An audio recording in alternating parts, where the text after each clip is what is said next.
Hello दोस्तों, आपके अपने चैनल एसजी नॉवल वर्ल्ड में आप सबका स्वागत है। ऐसे ही रोचक स्टोरी के लिए चैनल को सब्सक्राइब जरूर कर लीजिए। आइए अब एपिसोड कंटिन्यू करते हैं। एपिसोड 36। सब कुछ छोड़ दिया था मैंने उसके लिए। विहान ने अपने हाथ के इशारे से लॉयर को वहां से जाने के लिए कहा। वीरा अभी भी विहान को घूर कर देख रही थी। तो तभी विहान ने कहा, तुम्हारी तबीयत कैसी है? तुम वापस यहीं पर आकर क्यों नहीं रहती? मैं तुम्हें बहुत मिस करता हूँ। उद्धरण चिन्ह।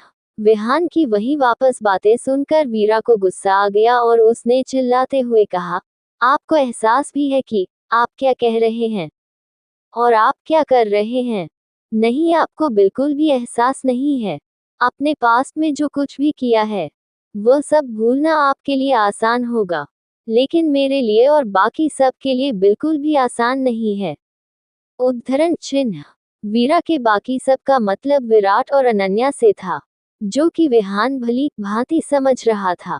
उसने सोफे पर बैठकर आराम से कहा, तो बताओ तुम कहना क्या चाहती हो? उद्धरण चिन्ह। वीरा ने झल्लाते हुए कहा, क्या आप सच में समझ नहीं पा रहे हो कि मैं क्या कहना चाहती हूँ, या आप नाटक कर रहे हो? मुझे तो नहीं लगता कि आपको कुछ समझ नहीं आ रहा। आप इतना सब कुछ अनन्या के साथ करने के बाद भी अब और वापस किस चीज का लीगल एक्शन ले रहे थे? उद्धरण चिन्ह। अनन्या का जिक्र आते ही विहान का चेहरा सख्त हो गया और उसने कहा, वीरा तुम कुछ नहीं जानती हो। तुम इन सब मामलों से दूर रहो। मैं जानता हूँ कल अनन्या के साथ अस्पताल में तुम भी थी, और क्यों थी यह बात मुझे तुम्हें तो समझने की जरूरत नहीं है। मैंने तुम्हें इस बारे में कुछ नहीं पूछा, तो तुम भी मेरे काम में टांग मत अड़ाओ। यही तुम्हारे लिए अच्छा होगा। उद्धरण चिन्ह। वीरा ने एक सार्कास्टिक स्माइल करते हुए कहा, क्या सच में आपको लगता है कि मुझे कुछ नहीं पता? मुझे सब अच्छी तरह से पता है कि कैसे आपने उसे बेचारी लड़की को हनीमून के नाम पर स्विट्जरलैंड ले जाकर धोखा दे दिया था। कैसे आप उसे अकेला छोड़कर आपकी मंगेतर समीरा के साथ एंजॉय कर रहे थे। आपको लगता है कि सिर्फ आप ही हमारी जासूसी कर सकते हैं, तो मैं कुछ नहीं कर सकती। मुझे सब तभी पता चल गया था।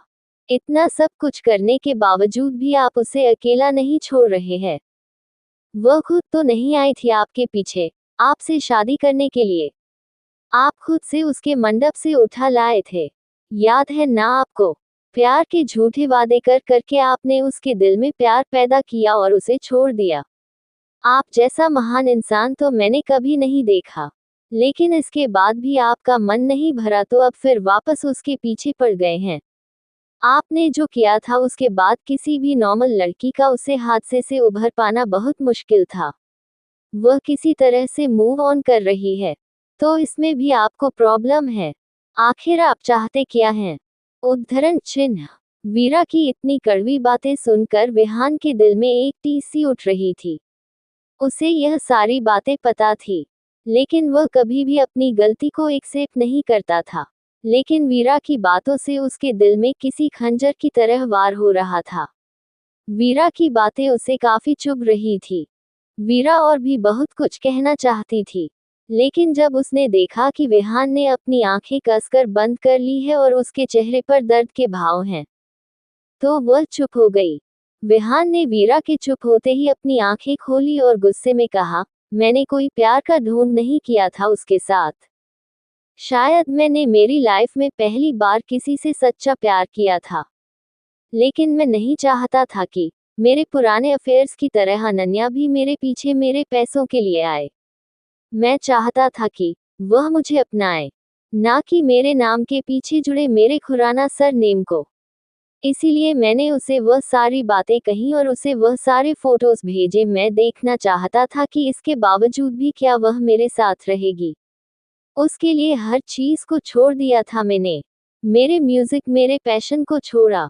डैड के कहने पर ऑफिस ज्वाइन किया, पार्टी को ज्वाइन किया, सिर्फ और सिर्फ उसके लिए। उद्धरण चिन्ह।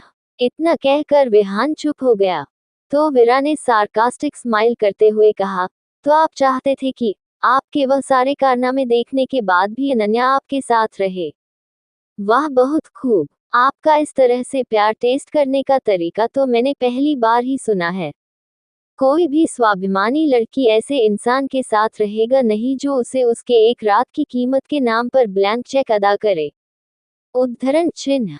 विहान की आंखों में आंसू आ गए थे, लेकिन उसने किसी तरह से उन्हें छुपा लिया था। वह कभी भी किसी के सामने खुद को कमजोर नहीं पड़ने दे सकता था। उसने अपनी आवाज को ऊंचा करते हुए कहा, नहीं, मैं बिल्कुल भी नहीं चाहता था कि वह मेरे साथ रहे। मैं चाहता था कि वह सब जानने के बाद अनन्या मुझसे दूर हो जाए, और हुआ भी ऐसा ही। अगर अनु मुझसे दूर हो जाती, तो मुझे पता चल जाता है कि वह मुझसे प्यार करती थी, ना कि मेरे खुराना सरनेम से। मैंने सोचा था कि मैं वापस उसे सारी बातें समझा लूंगा, तो वह समझ जाएगी, लेकिन मुझे नहीं पता था कि अनु इंडिया छोड़कर ही चली जाएगी। जब मुझे पता चला कि अनन्या स्विट्जरलैंड से कहीं चली गई है, तो मैंने उसे ढूंढने के पीछे 6 साल लगा दिए, लेकिन वह मुझे नहीं मिली। अब जब वह मुझे मिल गई है, तो मैं उसे खुद से दूर जाने नहीं दूंगा। उद्धरण चिन्ह। विहान की बातें सुनकर तो वीरा को भी सदमा लग गया था। उसे यकीन नहीं हो रहा था कि जो सब कुछ वह सुन रही थी वह ऐसा था। जब विहान स्विट्जरलैंड से वापस आया, उसके 3 महीने बाद ही उसने समीरा के साथ एंगेजमेंट कर ली थी।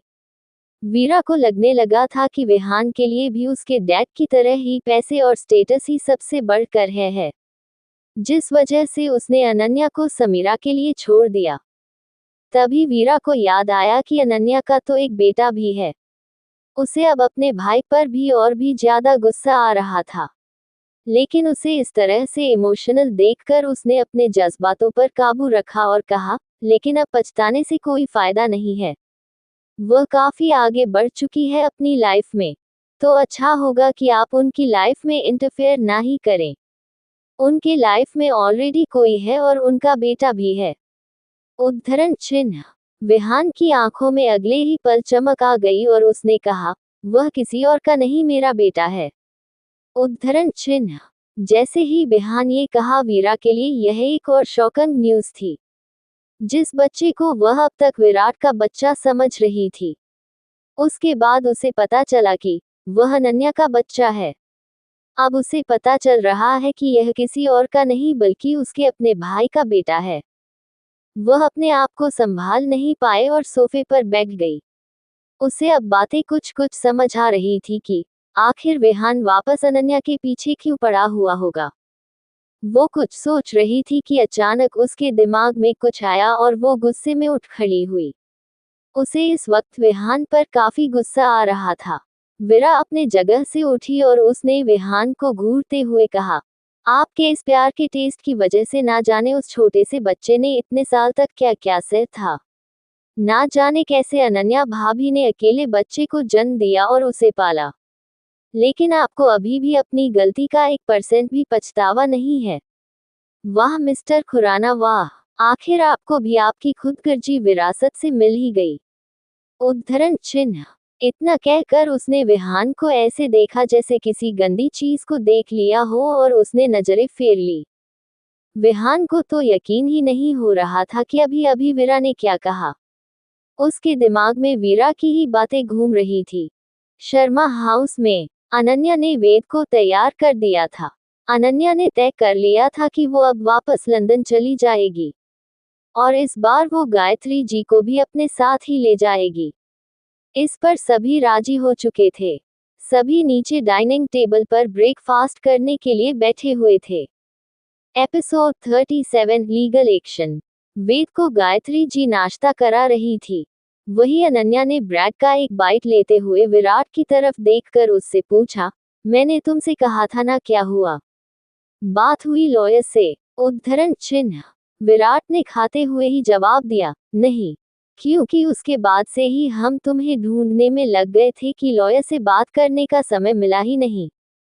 लेकिन आज जाकर मैं खुद उससे बात करूंगा, तुम फिक्र मत करो। ये सब कहते हुए वो अपने फोन में से मिस्टर कपूर यानी कि विराट के कंपनी के लीगल एडवाइजर को मैसेज कर रहा था। सभी अनन्या की बात समझ गए थे कि आखिर अनन्या क्यों मिलना चाहती है। इसलिए किसी ने कुछ नहीं कहा। सभी का ब्रेकफास्ट हुआ। तभी वेद ने अनन्या की तरफ देखकर उससे पूछा, मम्मा, क्या आज भी वेद स्कूल नहीं जाएगा? उद्धरण चिन्ह। उसकी इस बात पर अनन्या ने हल्की सी स्माइल के साथ कहा, आपको किसने कहा कि आप स्कूल नहीं जाओगे? आज आपके साथ आपकी एक नई दोस्त भी जाएगी। वो जल्दी ही आती होंगी। उद्धरण चिन्ह। वेद को दोस्ती करना बहुत पसंद था। जब उसने ये सुना तो वो भी काफी खुश हो गया और वो खेलते हुए वहां से बाहर लॉन में चला गया। वही सभी अनन्या को ऐसे देख रहे थे जैसे उसने क्या ही गुनाह कर दिया हो। सबकी नजरों को देखकर अनन्या हल्की सी मुस्कुरा दी। ये देखकर विराट ने चिढ़ते हुए कहा, अनन्या, ये सब क्या चल रहा है? तुम जानती भी हो वेद को स्कूल भेजकर हम कितना बड़ा रिस्क ले रहे हैं। उद्धरण चिन्ह। अनन्या ने स्माइल करते हुए कहा, डोंट वरी, ऐसा कुछ नहीं होगा, क्योंकि मैंने ऑलरेडी वेद के प्रोटेक्शन के लिए किसी को बुलवा लिया है। वो काफी काबिल है। मुझे पता है कि गहन वेद को कोई नुकसान नहीं पहुंचाएगा, लेकिन मैं नहीं चाहती कि हम बड़ों की वजह से वेद की लाइफ पर कोई भी गलत असर पड़े। उद्धरण चिन्ह। विराट भी उसकी बात समझ चुका था और उसने हाँ में अपना सर हिला दिया। तभी बाहर खड़ा सिक्योरिटी गार्ड वहां पर भाग कर आया और उसने कहा, सर मैडम, कोई एडवोकेट मुखर्जी आपसे मिलने के लिए आए हैं। उद्धरण चिन्ह। उस गार्ड ने इतना कहा था कि तभी उसके पीछे से एडवोकेट मुखर्जी सामने आए। अनन्या को समझ नहीं आया कि यह शख्स आखिर है कौन। उद्धरण चिन्ह। दरअसल यह वही लॉयर था जो कि थोड़ी देर पहले खुराना मेंशन में विहान के साथ था। वो यहाँ पर खुद अनन्या को नोटिस देने के लिए आया था, क्योंकि यह केस जिसका था वो कोई मामूली इंसान नहीं था और वो ऐसी कॉन्फिडेंशियल चीजों को लेकर लापरवाही नहीं बरत सकता था। अनन्या ने आगे बढ़कर लॉयर का वेलकम किया और धीरे से कहा, सॉरी, हमने आपको पहचाना नहीं। क्या हमने ही आपको यहाँ पर बुलाया था? उद्धरण चिन्ह। लॉयर अनन्या की बात सुनकर स्माइल करता है। उसने सोफे पर बैठते हुए कहा, नो मिस शर्मा, आपने हमें नहीं बुलाया। दरअसल हम यहाँ पर मिस्टर विहान खुराना के बेहाल्फ आए हैं। उद्धरण चिन्ह। इतना कहकर उसने अपने बैग से कुछ पेपर निकाले और अनन्या की तरफ बढ़ा दिया। विराट भी उसके साथ ही बैठा हुआ था। अनन्या जैसे जैसे वो पेपर पढ़ रही थी, उसके चेहरे पर हैरानी साफ देखी जा सकती थी। दरअसल विहान ने अनन्या पर अपने बच्चे को छिपाने का आरोप लगाया हुआ था और साथ ही साथ वहां पर अनन्या और विहान के मैरिज सर्टिफिकेट की कॉपी भी थी, जो ये साफ कर रही थी कि अनन्या उसकी वाइफ है। वही अनन्या की हाथ पैर कांप रहे थे। विराट ने जब अनन्या के हाथ से वो पेपर से लेकर पढ़े तो उसके गुस्से का तो कोई ठिकाना ही नहीं रहा। उसकी पकड़ उन पेपर पर कस गई थी। उसने गुस्से में कहा, यह क्या बेहूदगी है? उद्धरण चिन्ह। मिस्टर मुखर्जी ने अपने चेहरे पर एक कांस्टेंट स्माइल रखकर कहा, सॉरी मिस्टर खन्ना, लेकिन ये कोई बेहूदगी नहीं। लीगल नोटिस है कि मिस अनन्या को अपने बेटे के साथ मिस्टर खुराना के साथ रहना पड़ेगा और अगर वो ये बात नहीं मानती तो हमें आगे के लीगल एक्शन लेने में भी कोई प्रॉब्लम नहीं है। उद्धरण चिन्ह। इतना कहने के बाद मिस्टर मुखर्जी तो वहां से चले गए थे, लेकिन अपने पीछे अनन्या और विराट को एक बड़ा सा शॉक देकर। अनन्या के तो जैसे हाथ पैर ठंडे पड़ चुके थे।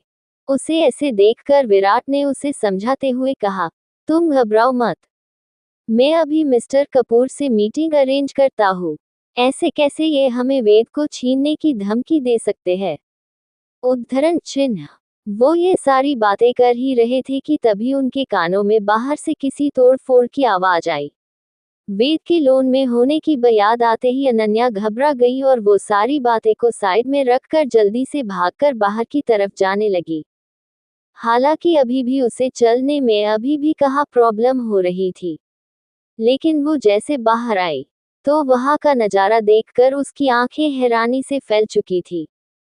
दरअसल कार्तिक इस वक्त अपने पास मौजूद ढेर सारे टेनिस बॉल को किसी के ऊपर फेंक रहा था, लेकिन वो किस पर फेंक रहा था यह अभी तक पता नहीं चला था। कार्तिक इस वक्त काफी पैशन नजर आ रहा था। वही उसके हाथ में अभी भी ढेर सारे टेनिस बॉल थे। तभी उन्होंने देखा कि कार्तिक किसी को घबराते हुए बाल मारने की कोशिश कर रहा था, लेकिन सामने वाला शख्स बाल को खुद से छूने भी नहीं दे रहा था।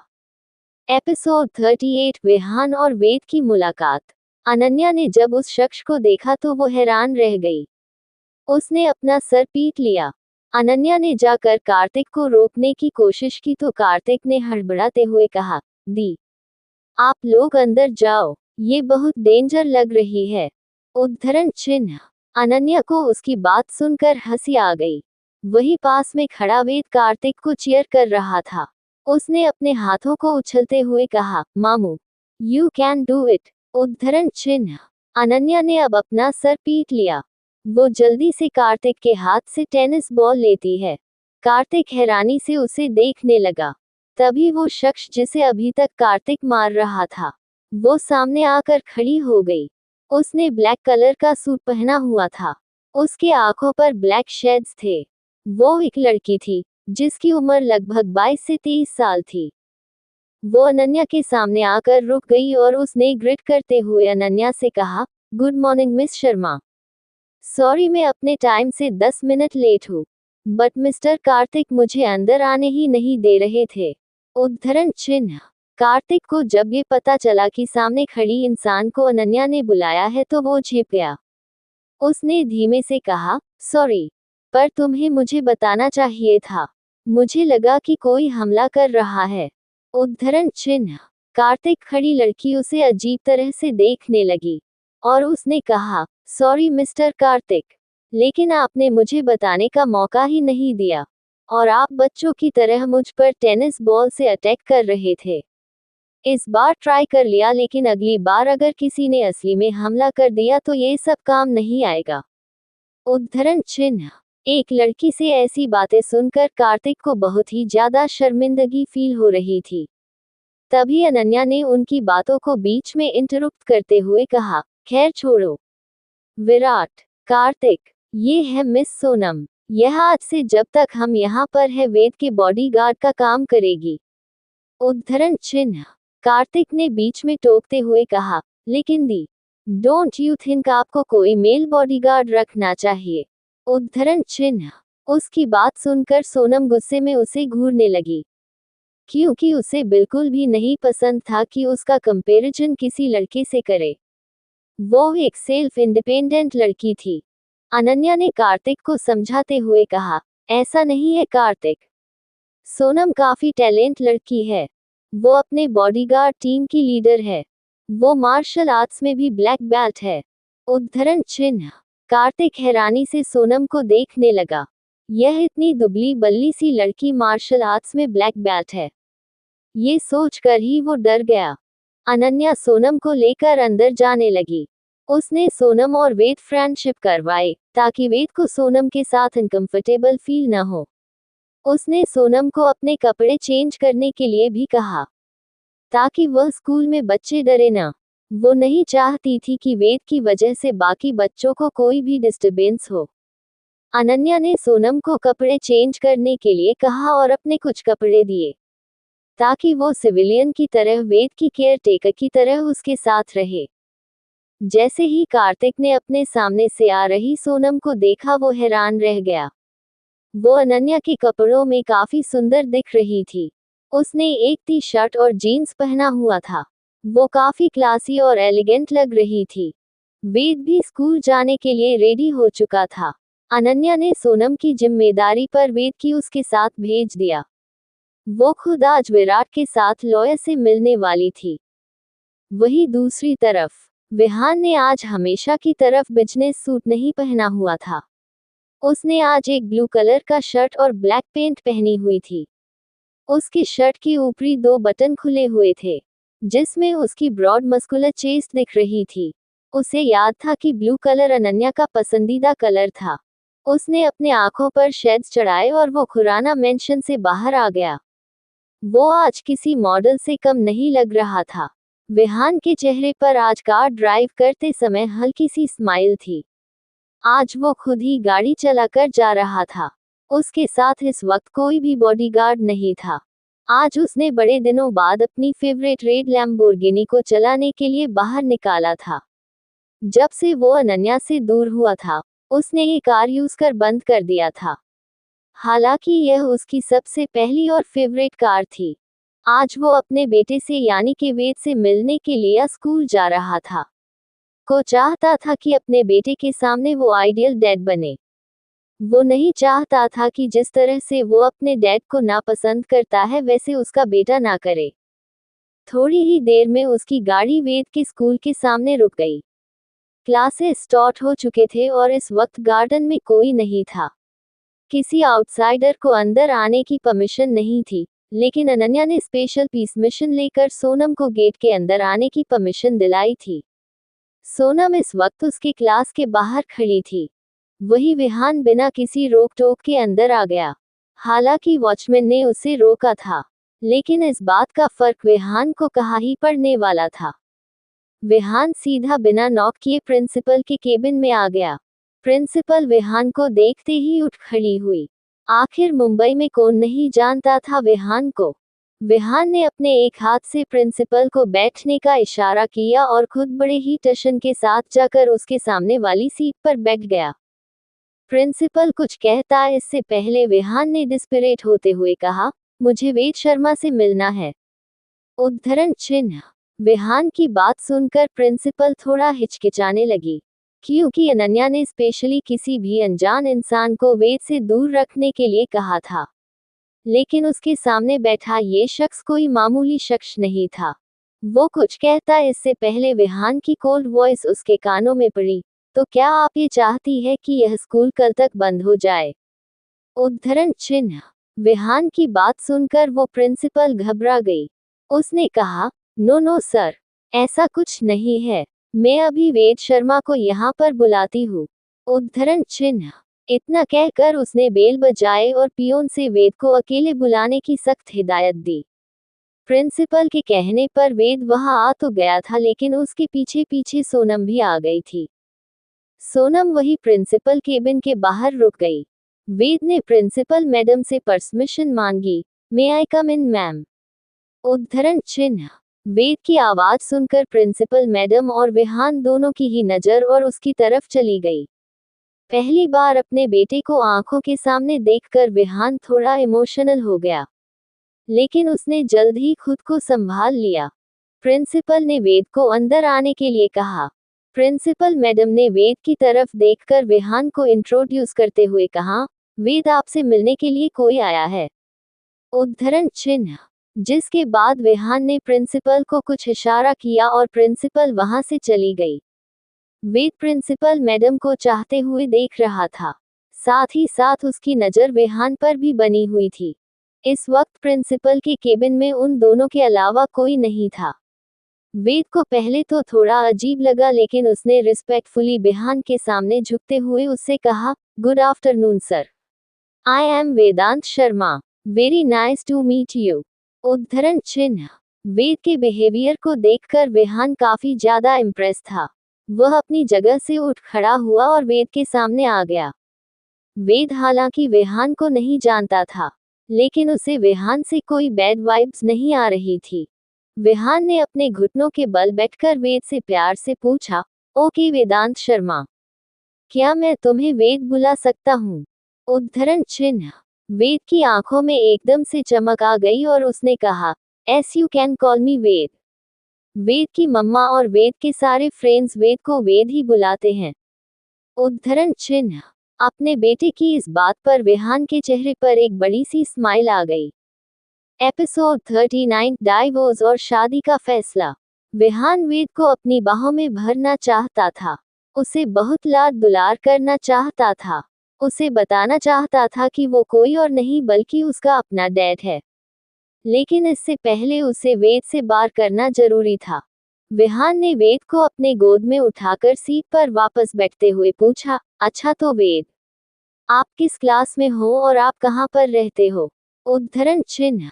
विहान की इस बात पर वेद अपनी आंखें छोटी करके उसे देखने लगा था, क्योंकि अनन्या ने उसे खासकर बताया था कि अगर कोई भी उसे अपने बारे में पूछताछ करता है तो उसे कुछ भी बताना नहीं है, खासकर तब जब वह इंसान अनजान हो, और फिलहाल तो विहान वेद के लिए अनजान ही था।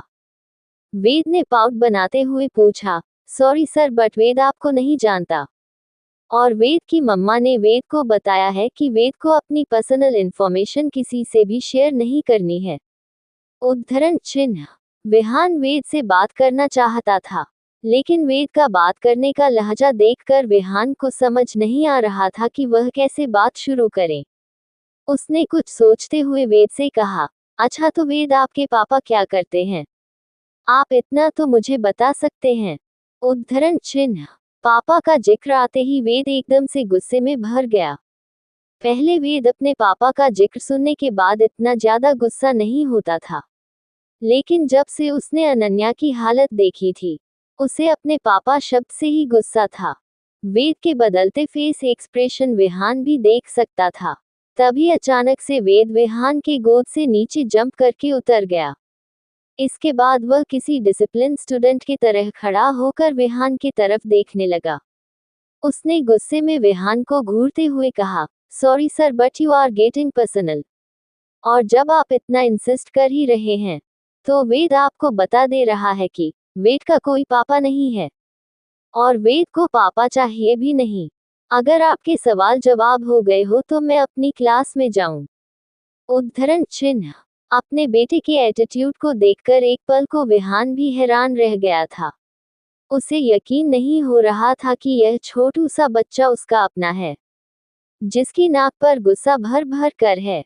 विहान नहीं चाहता था कि वेद यहाँ से जाए, इसीलिए उसने बहाना बनाते हुए कहा, सॉरी चैंप, मुझे लगता है कि मेरी बातों से तुम अपसेट हो गए हो, लेकिन सच कहूँ तो मेरा ऐसा कोई इरादा नहीं था। बट आई वॉन्ट टू से यू समथिंग। उद्धरण चिन्ह। वेद ने कुछ नहीं कहा तो विहान ने आगे कहा, एक्चुअली मैंने आपके बारे में बहुत सुना है कि आप चेस चैंपियन हैं, और मैं आपके इसी टैलेंट को प्रमोट करना चाहता हूँ। उद्धरण चिन्ह। वेद ने एटीट्यूड में विहान को जवाब दिया, आप जो भी करना चाहते हैं, इसके बारे में आपको वेद की मम्मा से बात करना होगा। बाय द वे सॉरी मेरे थोड़ी देर पहले के रिएक्शन को लेकर। वेद को पता है कि वेद को ऐसे रिएक्ट नहीं करना चाहिए था। उद्धरण चिन्ह। विहान के चेहरे पर हल्की सी स्माइल आ गई। उसने एक बड़ी सी मुस्कुराहट के साथ वेद से कहा, अच्छा, अगर मैंने आपको माफ कर दिया तो क्या आप मुझसे फ्रेंडशिप करोगे? उद्धरण चिन्ह। वेद ने अपना हाथ आगे किया और एक स्माइल के साथ कहा, यस फ्रेंड। वैसे आपने वेद को अपना नाम ही बताया नहीं। उद्धरण चिन्ह। विहान ने अपना एक हाथ आगे करते हुए प्यार से कहा, मेरा नाम विहान खुराना है, आप मुझे विहान कह सकते हो। उद्धरण चिन्ह। विहान खुराना नाम सुनते ही एक पल को वेद अपना हाथ पीछे लेने लगा। उसका ये रिएक्शन ना विहान को कुछ समझ नहीं आया। उसने जब ना समझी में देखा तो वेद ने कहा, आप सच सच बताओ, आप कौन हो? क्योंकि जिसने वेद की मम्मा को किडनैप किया था और बड़ी को परेशान किया था, उसका नाम भी विहान खुराना ही था। कहीं आप वेद को भी मम्मा की तरह किडनैप करने तो नहीं आए? उद्धरण चिन्ह। ये सारी बातें करते हुए वेद के चेहरे पर एक डर साफ नजर आ रहा था, जो कि विहान को बिल्कुल भी अच्छा नहीं लग रहा था। उन दोनों के बीच ये सारी बातें चल ही रही थी कि तभी बाहर खड़ी सोनम को जब यह एहसास हुआ कि वेद काफी देर से अंदर है, तो उसने दरवाजे को धीरे से धक्का दिया। दरवाजा अंदर से लॉक नहीं था, इसलिए वह एकदम से खुल गया। दरवाजा खोलने की आवाज से दोनों की ही नजर उसे तरफ चली गई। वही वेद काफी ज्यादा घबराया हुआ था। वह जल्दी से भागकर सोनम की तरफ चला गया। सोनम ने जब वेद को इतना ज्यादा घबराया हुआ पाया तो उससे पूछा, Ved baby, what happens with you? उद्धरण चिन्ह। वेद को पता था कि अगर उसने सोनम को ये सारी बातें बताई तो सोनम उसकी मामा को जरूर बताएगी, और वह और ज्यादा अनन्या को परेशान नहीं करना चाहता था। इसलिए उसने बात को टालते हुए कहा, nothing Sonam aunty, let's move, Ved को क्लास में जाना है। उद्धरण चिन्ह। सोनम ने मुस्कुराते हुए ओके कहा और उसे लेकर वापस क्लास की तरफ जाने लगी। उन दोनों के जाने के बाद विहान वहीं पर बैठा रहा। अपनी जिंदगी में पहली बार उसे ऐसा लग रहा था कि सब कुछ पा लेने के बाद भी उसके दिल में एक खालीपन है जो कि कभी नहीं भर सकता। अपने ही बेटे के नज़र में अपने लिए सवाल और डर देखकर विहान का दिल टुकड़ों में टूट रहा था। थोड़ी देर बाद विहान वहां से जाने को हुआ, लेकिन उसने जाने से पहले प्रिंसिपल मैम से वेद की स्पेशल ट्रीट करने के लिए कहा। प्रिंसिपल मैम विहान की बात को टाल नहीं सकती थी, क्योंकि यह वह शख्स था जो बैठे बैठे उसकी स्कूल को बंद करवा सकता था। वहीं दूसरी तरफ अनन्या और विराट मिस्टर कपूर से मिलने के बाद वापस शर्मा हाउस के लिए जा रहे थे। विराट कार ड्राइव कर रहा था और अन्य के चेहरे पर निराशा साफ नजर आ रही थी। जाहिर सी बात थी, उनके पास ऐसा कोई भी एविडेंस नहीं था जिससे उनका केस विहान के खिलाफ स्ट्रांग हो सके। ऊपर से लॉयर ने ही उन्हें ये भी बताया था कि अगर डाइवर्स लेने के बाद वेद की कस्टडी की बात आई तो विहान को कस्टडी मिलने के काफी ज्यादा चांसेस थे। विराट ने अनन्या को दिलासा दिलाते हुए कहा, अनु, ज्यादा सोच मत इस बारे में, हम कुछ ना कुछ जुगाड़ कर ही लेंगे। और जैसा कि तुम मुझे बता रही हो कि तुम वापस लंदन जाओगी, तो यह कोई परमानेंट सॉल्यूशन नहीं है।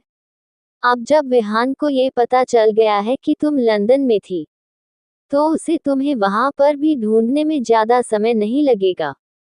उद्धरण चिन्ह। अनन्या का भी यही सारी बातें सोच सोच कर सर दर्द कर रहा था।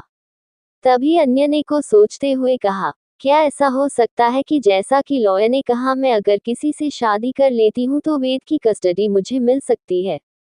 तो मुझे लगता है कि मुझे जल्द से जल्द विहान से डाइवोर्स लेकर किसी से शादी करनी होगी। उद्धरण चिन्ह। जैसे ही अनन्या ने यह बात कही, विराट उसे हैरानी से देखने लगा कि विहान के छोड़ने के 6 साल बाद अनन्या शादी करना चाहती है। ऐसा नहीं था कि अनन्या के लिए कोई सूटेबल पसंद नहीं मिलेगा। वह इतनी ज्यादा प्रीटी थी कि जब विहान ने उसे छोड़ा था तब सुभाष जी ने काफी सारे रिश्ते अनन्या के लिए निकले थे। यहाँ तक कि उन्होंने लंदन में कई सारे ब्लाइंड डेट्स भी अरेंज किए थे।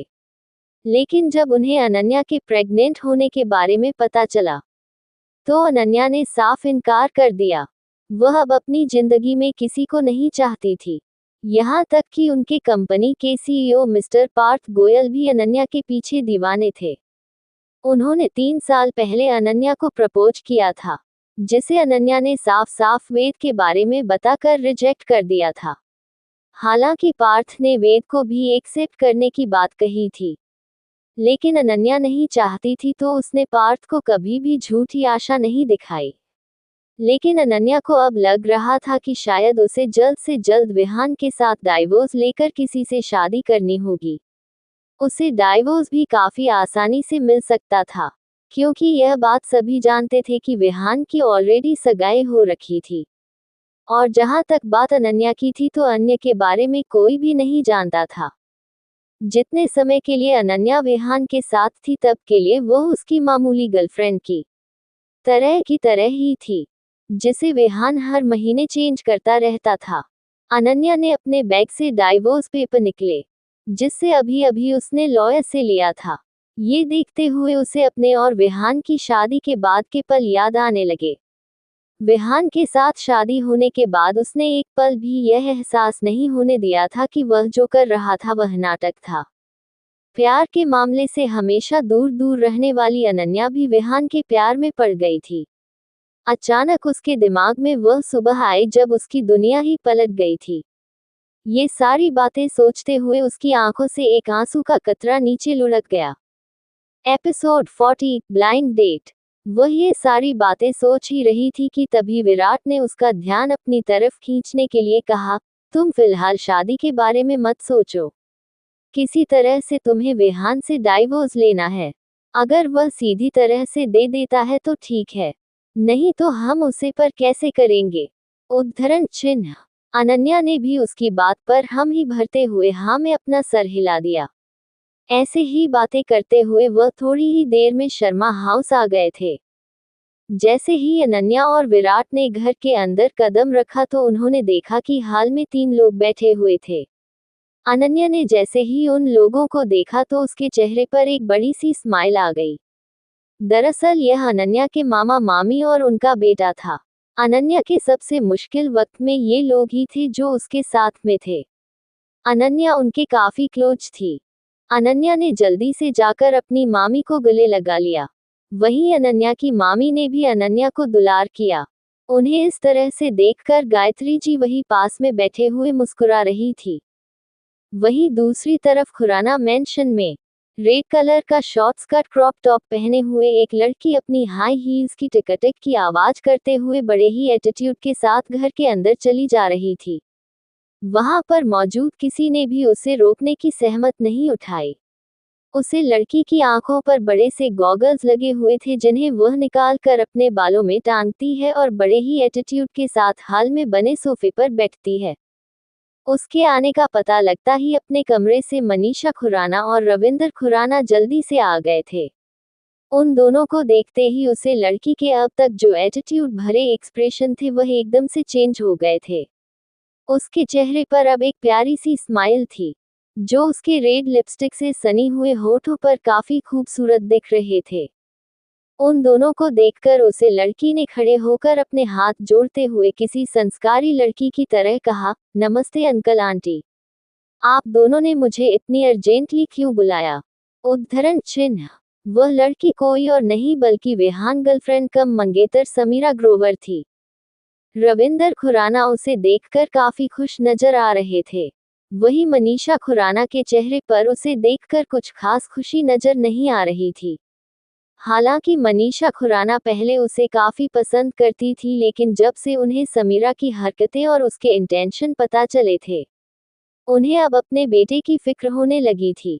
भले ही विहान उन्हें कितना ही नापसंद क्यों ना करता हो, लेकिन फिर भी मनीषा खुराना को कभी कभी विहान की फिक्र होती ही थी। विहान का और समीरा काफी सालों पहले ब्रेकअप हो चुका था। वह दोनों लगभग 2 सालों तक डेट कर रहे थे, लेकिन विहान जब एब्रॉड से पढ़ाई करके वापस लौटा उसने समीरा को पूरी तरह से भुला दिया था। समीरा के बाद उसकी लाइफ में अनन्या आई। जब समीरा को पता चला कि अनन्या और विहान ने शादी कर ली है तो समीरा गुस्से में तिल मिल गई थी। उसी वक्त मनीषा खुराना ने समीरा को सपोर्ट किया और अनन्या और विहान के बीच दूरियां पैदा करने के लिए हेल्प भी की। लेकिन अपना काम खत्म होते ही समीरा ने मनीषा खुराना को इस तरह से इग्नोर करना शुरू कर दिया जैसे वह कभी एग्जिस्ट ही करती ना हो। इन्हीं सब बातों की वजह से मनीषा खुराना अब नहीं चाहती थी कि समीरा विहान की लाइफ में आए। लेकिन विहान ने खुद अपनी मर्जी से समीरा के साथ एंगेजमेंट की थी। हालांकि यह समीरा ने कैसे किया था ये बात किसी को भी नहीं पता थी। वह तीनों अब वापस सोफे पर बैठ गए थे। रविंदर खुराना ने एकदम सीरियस टोन में समीरा की तरफ देखकर कहा, मैं चाहता हूं कि आप दोनों जल्द से जल्द शादी कर ले। उद्धरण चिन्ह। रविंदर खुराना के अचानक ये बात सुनकर समीरा ने चौंकते हुए पूछा, क्या हुआ अंकल? कोई प्रॉब्लम है? आप ऐसे अचानक शादी की बात कर रहे हैं? उद्धरण चिन्ह। रविंदर खुराना ने अपने चेहरे पर सीरियस एक्सप्रेशन रखते हुए वापस कहा, हाँ बहुत बड़ी प्रॉब्लम है। अनन्या वापस आ गई है और कल विहान ने अनन्या को किडनैप किया था। मुझे डर है कि कहीं वह लड़की वापस उसकी लाइफ में आ जाएगी। उद्धरण चिन्ह। अनन्या का नाम सुनते ही समीरा अपनी जगह से उठ खड़ी हुई और उसने चौंकते हुए पूछा, क्या? ऐसे कैसे हो सकता है? वह तो चली गई थी ना, फिर वापस क्यों आई है? उद्धरण चिन्ह। उसकी इस बात पर रविंदर खुराना ने उसे समझाते हुए कहा, हमें इस बारे में नहीं पता कि वह वापस कैसे आई और क्यों आई, लेकिन मुझे लगता है कि वह खुद विहान के पास वापस नहीं आना चाहती। उद्धरण चिन्ह। ये बात सुनकर समीरा ने एक चैन की सांस ली और वह वापस सोफे पर बैठ गई।